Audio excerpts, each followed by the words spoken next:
Hey there. Today we're going to chat with you about how to best prepare your mom or perhaps your mother-in-law for being there for you during your home birth. The first thing that you're going to want to do is invite your mom or your mother-in-law to the home visit. Most midwifery practices do a home visit at 36 weeks of pregnancy, and everyone who's going to be there on the day of the birth is invited. So that gives everybody the opportunity to understand the day of plans, what transfer will look like if that has to happen, and what their roles are. So most people feel better prepared and part of the team if they're able to come to the 36-week home visit.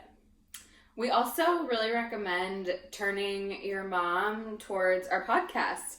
There's lots of really great information in each episode about what midwives do, what a home birth looks like, how do midwives handle particular situations. And we do think that the information can be really useful in preparing someone to feel comfortable for being there for you in the home setting. And that leads us to our next point, which is really getting clear on what her questions are.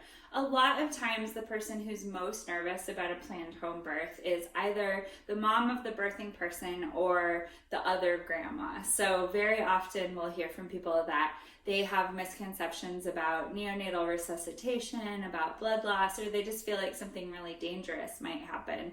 So giving your mom or your mother-in-law the opportunity to ask you what her questions are and then to get those questions answered can mean that she is a better support person for you during the day of your labor. We also recommend talking with your mom about what you imagine you might need or what might be supportive for you during your labor.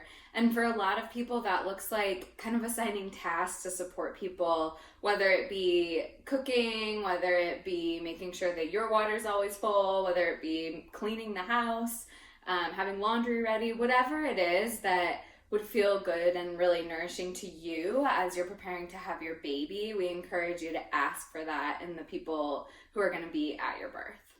And the last thing is, remember that it takes a village to raise a child, and it takes a village to have a child sometimes.